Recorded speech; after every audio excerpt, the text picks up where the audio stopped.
Hello সবাইকে, আমি অনিতা আবার চলে আসলাম তোমাদের সঙ্গে আসাম শ্রীভূমি থেকে একটা ভিডিও নিয়ে, ছোট্ট মিনি ব্লগ। এটা হলো আমি শিবরাত্রির দিন ভিডিওটা করেছিলাম, কিন্তু আমি আপলোড দিতে পারি নাই, অনেকটা দেরি হয়ে গেল। কিন্তু ভিডিওটা করছি তো অনেক কষ্ট করি, তাই আমি ডিলিটও করতে পারি নাই।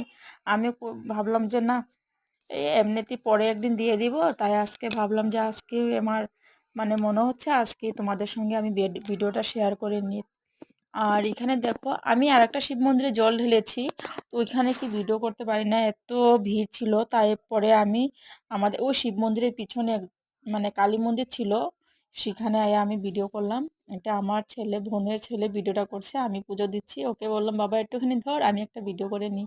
ও হাঁটছে আর আমি সঙ্গে হেসে হেসে ভিডিও করছি, এদিকে ঠাকুর পূজা দিচ্ছি আর এদিকে আবার ভিডিও করছি।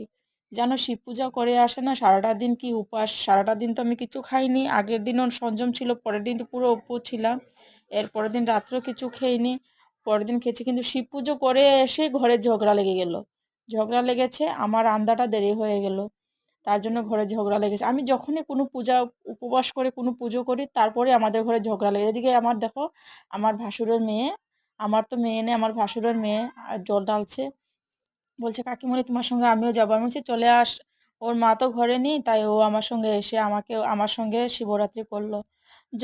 জল ঢেলে ও আবার তার ঘরেই চলে গেল, আমাদের কাছাকাছি এই পাশাপাশি ঘর, ও চলে গেছে ওর ঘরে। আর এখানে আমার পূজা হয়ে গেল, আমি ভাবলাম যে মা কালী চরণে দুটো ফুল দিয়ে দিই, আমার তো মা কালীকে এমনিতে ভীষণ ভালো লাগে, আবার ভয়ও লাগে।